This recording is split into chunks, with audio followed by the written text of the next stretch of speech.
90% student horizontally cut और vertically cut का difference बिल्कुल समझ नहीं पाते हैं।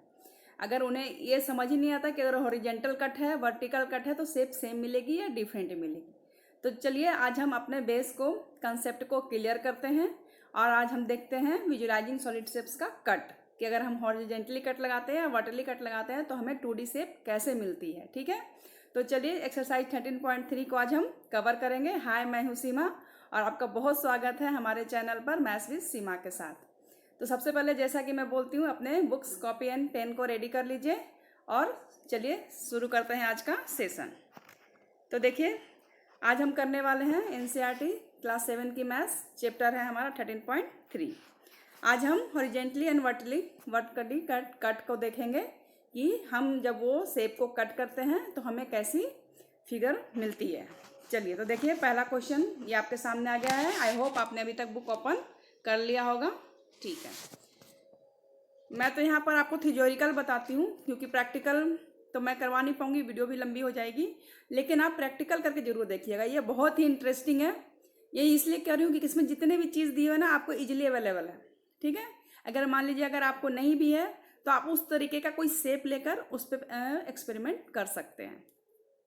तो देखिए सबसे पहले आपका पहला क्वेश्चन देख लेते हैं हम। पहला क्वेश्चन है, सबसे पहले समझिए, आपको क्रॉस सेक्शन करना है। What cross section do you get when you give a vertically cut and a horizontally cut off the following solids. कुछ सॉलिड्स आपको दिए हुए हैं जैसे कि ब्रिक्स है, राउंड एप्पल है, डाइस है। ठीक है ना, डाइस का स्पेलिंग थोड़ा सा मिस्टेक हो गया, बुक में सही कर लीजिएगा या सही होगा आपके बुक में। तो हमें क्रॉस सेक्शन करके देखना है कि जब उसको हम वर्टिकली करते हैं, ऊपर से, वर्टिकली का मतलब है ऊपर से नीचे की तरफ अगर उसको हम कट करते हैं तो शेप कैसा दिखता है, हॉरिजेंटली लेफ्ट से राइट, ठीक है, या राइट से लेफ्ट जब हम उसको कट करते हैं तो शेप हमें कैसी मिलती है। तो चलिए ट्राई करते हैं। तो चलिए देखिए पहला, ये देखिए पहला आपका गिवन है यहाँ पे ब्रिक्स, हमें एक ईंट लेनी है। अगर आप ईंट को इजीली कट नहीं कर सकते हो तो ईंट से मिलती जुलती कोई शेप ले सकते हो। ठीक है ना, कोई कार्डबोर्ड उस तरीके का ले लीजिएगा। घर में आजकल पैकेजिंग में बहुत सारे इस तरीके के कार्डबोर्ड आपको मिल जाएंगे क्यूबाइड शेप में। ठीक है, एक्चुअली ये ब्रिक्स कहने का मतलब है कि ये शेप क्यूबाइड है। ठीक है, जिसकी लेंथ ब्रेथ है ना हाइट अलग अलग होती है। तो चलिए हम लेके देखते हैं। तो जब आप इसको क्या करिएगा, देखिए इसको दो तरह से कट करके दिखाया गया है। पहले देखिए अगर आप इसको किस तरीके से कट किए हो, ऊपर से नीचे, है ना, यहाँ से कट करते हुए हमें इसने नीचे आया है तो आपको कैसा शेप मिलेगा। ये देखिए ये अलग हो गया पार्ट, ये पार्ट अलग हो गया। तो ये देखिए यहाँ पे जो सामने ये निकल के आया, ये सामने आपको कैसा दिख रहा है, रेक्टेंगुलर शेप मिला। तो यानी एक क्यूबॉइड को आपने जब कट किया हॉरिजेंटली तो आपको कैसा शेप मिला, रेक्टेंगुलर शेप मिला, 2D शेप। समझ रहे हैं कहने का मतलब। आप एक्सपेरिमेंट करके देखोगे, बहुत मजा आएगा ये चैप्टर पढ़ने में। चलिए हमने इसको कर लिया है वर्टिकली, अब इसको हम हॉरिजेंटली कट करके देखते हैं। ओके, ये देखिए, तो देखिए आपको इस तरीके का दो, एक ऊपर का पार्ट एक नीचे का पार्ट मिलेगा। ठीक है, तो देखिए जब ऊपर का पार्ट को भी हम देखते हैं तो ये एक हमें रेक्टेंगल जैसा ही मिलता है। तो कहने का मतलब है कि जब भी आप एक क्यूबाइड को हॉरिजेंटली या वर्टिकली किसी भी तरीके से जब आप कट करोगे तो आपको एक रेक्टेंगुलर शेप देखने को मिल रहा है। ठीक है, पहला क्वेश्चन इसका क्लियर है। चलिए अब क्वेश्चन नंबर हम बी को देखते हैं। ठीक है, बी है हमारा राउंड एप्पल। तो आप राउंड में कुछ भी ले सकते हैं, आजकल वो सॉफ्ट बॉल भी आते हैं, नहीं तो एप्पल तो सबके घर में इजीली अवेलेबल है, नहीं तो ऑरेंज ले लीजिए, कोई भी राउंड शेप में होना चाहिए। कहने का मतलब है कि एक स्फेयर है। ठीक है, चलिए उसको हम पहले हॉरिजेंटली कट करके देखते हैं। देखिए जब आप इसको हॉरिजेंटली कट करके देखिएगा, ठीक है, तो जैसे मान लिया आपने ये बॉल को काट दिया, जब आप बॉल को ऐसे सामने से देखिएगा अपने तरफ घुमा के तो उसका जो सामने का सरफेस है कैसे दिखेगा आपको, सर्कल जैसा दिखेगा। ठीक है, चलिए तो हमने ये वर्टिकली कट किया, अब हॉरिजेंटली काट लेते हैं। ठीक है, लेफ्ट से राइट कट मारते हैं ऐसे। तो ये आपका हो गया ऊपर का पार्ट, ये इधर आया नीचे का पार्ट। तो जब आप इसको भी सीधा करके देखिएगा, ऐसे अपने सामने फेस के सामने इसको रख के देखिएगा तो इसका भी आपका कैसा दिखेगा, सामने का फेस सर्कुलर दिखेगा। तो जब हमने एक राउंड चीज को हॉरिजेंटली एंड वर्टिकली कट किया तो हमें कैसा शेप मिला, सर्कुलर शेप मिला। ये आपको क्लियर है। चलिए अगर क्लियर हो रहा है, आप समझ में आ रहा है, ये चैप्टर मजेदार लग रहा है तो कमेंट में यस जरूर लिखिए। ओके, चलिए चलते हैं क्वेश्चन नंबर सी को देखते हैं।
चलिए तो हम देखते हैं हमारा नेक्स्ट क्वेश्चन नंबर सी। इसमें हमें एक क्या गिवन है, क्यूब। ठीक है ना, क्यूब की जगह हमें क्या लेने के लिए कह रहा है, क्वेश्चन देख लेते हैं। डाइस था, ठीक है।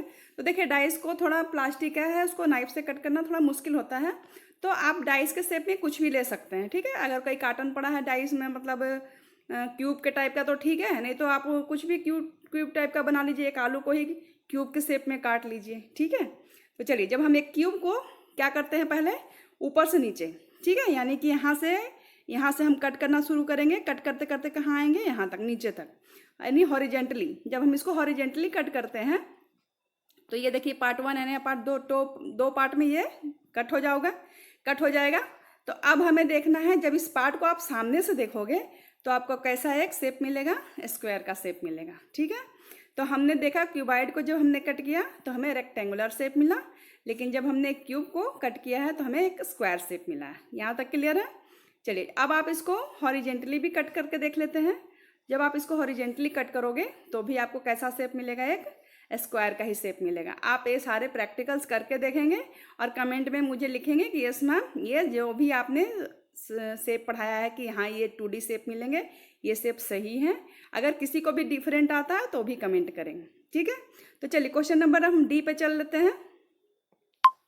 डी में आपका क्या था, एक आपका पाइप दिया हुआ है। ठीक है, क्या है गिवन, आपका एक वो वाला पाइप जिसका सामने जैसे इस तरीके का, जिसका सामने का सरफेस कैसा हो, सर्कुलर हो। ठीक है ना, सर्कल शेप में हो। ठीक है, पाइप तो आजकल बहुत तरीके का आने लग गए हैं। तो देखिए आप पाइप को कट करना अगर मुश्किल है तो आप फॉली पेपर जो आता है ना, राउंड राउंड लपेटा हुआ, उसमें उसके जो बच जाता है लास्ट में वेस्टेज को भी यूज कर सकते हैं। ठीक है, उसके पाइप को काट के आप देख सकते हैं आराम से। तो चलिए पहले इसको हम करते हैं वर्टिकली, यानी ऊपर से नीचे से हमने इसको कट कर दिया तो हमें क्या मिला, पहले तो 2 पार्ट मिल जाएगा।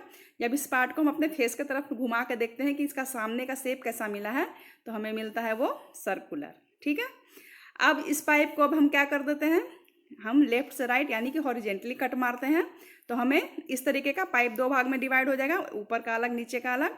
जब आप इसको सामने से देखोगे तो आपको ये रेक्टेंगुलर शेप दिखाई देगा। ठीक है, चलिए इसी तरह से क्वेश्चन नंबर, अब हम लास्ट क्वेश्चन इसके ई को देख लेते हैं। यह है एक कोन, आइसक्रीम कोन आप खाते हैं ना, हाँ बिल्कुल वही वाले कोन जिसमें आइसक्रीम फिल करके देते हैं। उसका नीचे वाला कोन अगर कहीं से मिल जाता है तो बेस्ट है, और नहीं तो आप इस तरीके का शेप ढूंढिए। अगर आपके घर में कुछ ना कुछ तो जरूर पड़ा होगा, और नहीं भी पड़ा है तो फिर बनाइए, मिट्टी का ही बनाइए, कुछ का तो बनाइए। चलिए एक्सपेरिमेंट करना है कि नहीं करना है, चलिए अब देखते हैं। सबसे पहले इसमें हम क्या करते हैं, वर्टिकली यानी ऊपर से नीचे इस तरह से कट करते हैं, तो ये पार्ट अलग और ये पार्ट अलग। जब आप इसको ऐसे सीधा घुमा के देखोगे तो आपको इस तरीके का शेप दिखाई देगा, यानी ट्रायंगल शेप में। सामने कौन सा शेप आएगा आपका, ट्रायंगल का शेप। चलिए तो ये तो क्लियर हो गया। सॉरी। अब हम देखते हैं, देखिए इसका हम अब करते हैं कौन सा, हॉरिजेंटली कट लगाते हैं। तो जब आप कोन को इस तरह से हॉरिजेंटल कट कर दोगे तो क्या हो जाएगा, अब ये दो पार्ट मिल गया आपको, एक पार्ट यहाँ और एक पार्ट यहाँ। तो जब ये दोनों पार्ट को आप सामने से देखोगे ना, ठीक है, जैसे ये वाला पार्ट मिला, तो जब इसको यहाँ सामने से देखोगे तो ये सर्कुलर ही मिलेगा, सर्कल के शेप में। ये वाले पार्ट को भी उठा के देखोगे बड़े वाले को, तो यहाँ पे सर्कल के शेप में कटा हुआ मिलेगा, ठीक है। तो जब भी हम 3D शेप को हॉरिजेंटली या वर्टिकली कट कर रहे हैं तो हमें 2D शेप मिल रहे हैं। और कौन कौन से मिल रहे हैं, कैसे कैसे मिल रहे हैं, हमने सब कुछ देख लिया है। बस रह गया है आपका प्रैक्टिकल और आपकी प्रैक्टिस, ठीक है।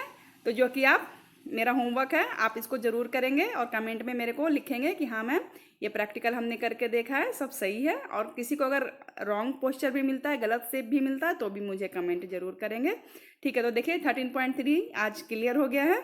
मिलते हैं नेक्स्ट वीडियो में, तब तक आप अपनी प्रैक्टिस जारी रखिए। अगर वीडियो हेल्पफुल लगी हो तो please like share and subscribe करना बिल्कुल भी मत भूलिए। Okay guys.